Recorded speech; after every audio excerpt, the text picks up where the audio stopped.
You're going to hear an awesome story today and what a difference it can make when a citizen gets involved in the process of assisting us in keeping our community safe. The story, I'm going to turn it over to the detective who will be able to tell the story, but I just want to publicly say how much we appreciate the actions of this young lady here with her daughter and the owner of the business. Because of her, 2 children, the detective will tell you, were saved. We probably would have been talking about a potential homicide investigation if she had not intervened when she did. With that said, I'll turn it over to our detective. Good afternoon. My name is Detective Aaron Lawler. I'm a detective with the Special Victims Unit here at the Orlando Police Department. On the evening of January 1st, 2021, a family went into a local restaurant, Mrs. Potato, to have dinner. The staff member, Miss Carvalho, saw the family come in. It was a father, a mother, and 2 children, an 11-year-old boy and a 4-year-old girl. Food was ordered. The son was denied the food, which drew her attention, and I'll let her speak to the steps that she took. But law enforcement was notified. Officers responded to the scene, and an arrest was made of the father that evening, Timothy Wilson II. After that, the child was transported to the hospital due to his injuries. Additional disclosures of abuse, and abuse I say lightly, it was torture, to be completely honest, that this child had received at the hand of his stepfather, was disclosed to DCF. We did additional forensic interviews with the child on Monday the 4th, and on Tuesday the 5th, there were 2 arrest warrants, one for the stepfather, Timothy Wilson II, for additional charges, which included 3 counts of aggravated child abuse and child neglect. There was also an arrest warrant for the mother, Kristen Swan, for 2 counts of child neglect. To be honest, what this child had gone through, like I said, it was torture. There's no justification for it in any realm of the world. I'm a mother, and seeing what that 11-year-old had to go through is just, it shocks your soul. So I truly believe, and I want to say thank you. If Miss Carvalho would not have said something when she saw it, that little boy would probably not be with us much longer. So, thank you, ma'am. As you can see, it was a very emotional situation for our staff, for our detectives, seasoned veteran officers of this agency. That's how appalling this situation was. Now we'll turn it over to our hero, please. So I was working at the restaurant that night, and a family came in like a regular family. So we start serving them, and I observed that everyone received the food, but not the kid. And this kept my attention, and I went to the table to ask if was something wrong with the food, with the order. And the man told me that no, that was everything fine, and that the boy is going to have his dinner at home that night. So, and I'm a mother also, and was very strange to me because you don't deny food for a kid, especially in a restaurant. So, and in this time, the boy was using a hoodie, a mask, and a glass. So we was not able to see much of his face. But I could see that he had a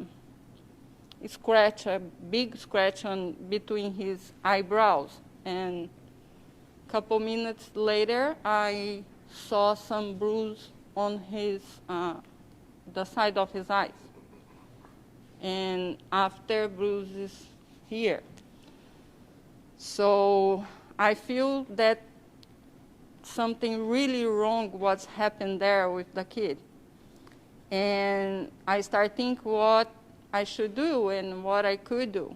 So thank God he was sitting in the only chair that I was able to show him a sign, because he could see me, but the parents don't. So I wrote a sign asking him if he was okay, and he nodded no. But I knew it, that he is afraid or he's not comfortable saying that he needs help. A couple minutes later, I wrote another sign asking him if he needs help. And this is when he nodded yes, and make a movement with his hand like that, showing that he didn't know what to do. And was when I called 911, and a couple minutes later, the police came in and took over the situation in an amazing way. Instead, and thanks God, the boy is safe now. So I'm sure you have a lot of questions for her, but before we turn it over to her for questions, we'll bring the owner of the restaurant. The restaurant is called Miss Potato, and the owner can tell you, based on her observation, what her thoughts also were. Hello, my name is Rafaela, and I'm the owner of Mrs. Potato. There were lots of coincidences that led to she seeing the situation and being able to speak up. We truly believe that this was a holy provision, and we are very blessed that we were able to help this child. She was not on schedule on that day. She was not supposed to be working. We had an employee who called out her as being a manager. She went in. It was the last table of the day. It was New Year's Day, very busy indeed.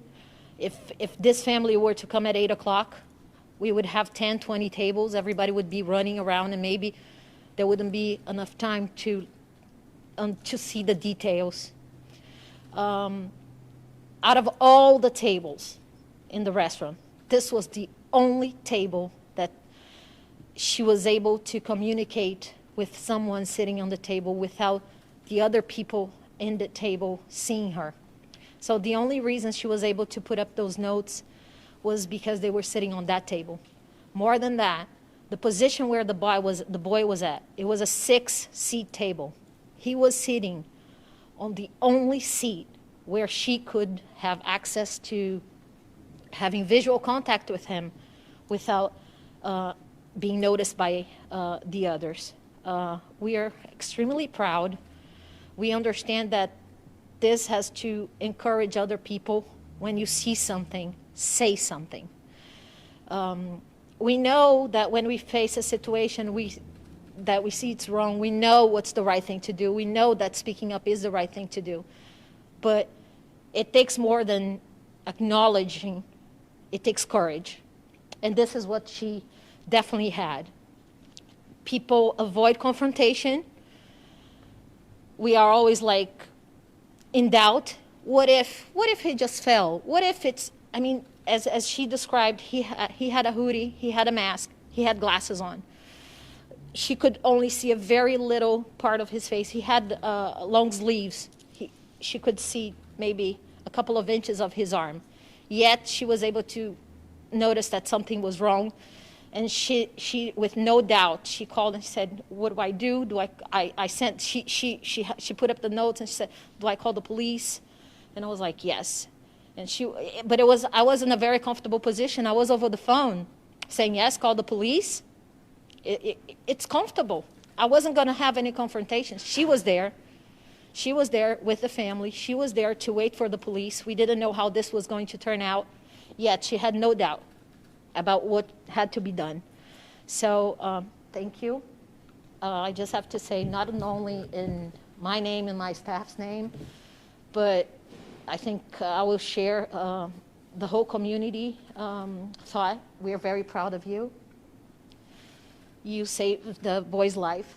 I'm a mother as well, and I have a 6-year-old and a 21-year-old, and it's hard not to relate.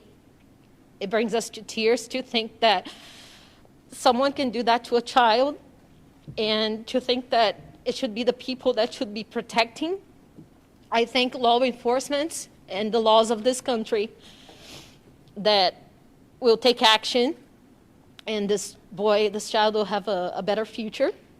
And I'm proud to say that the core values of the business that I so much am proud of is there, which is we do not only serve food, we serve our community.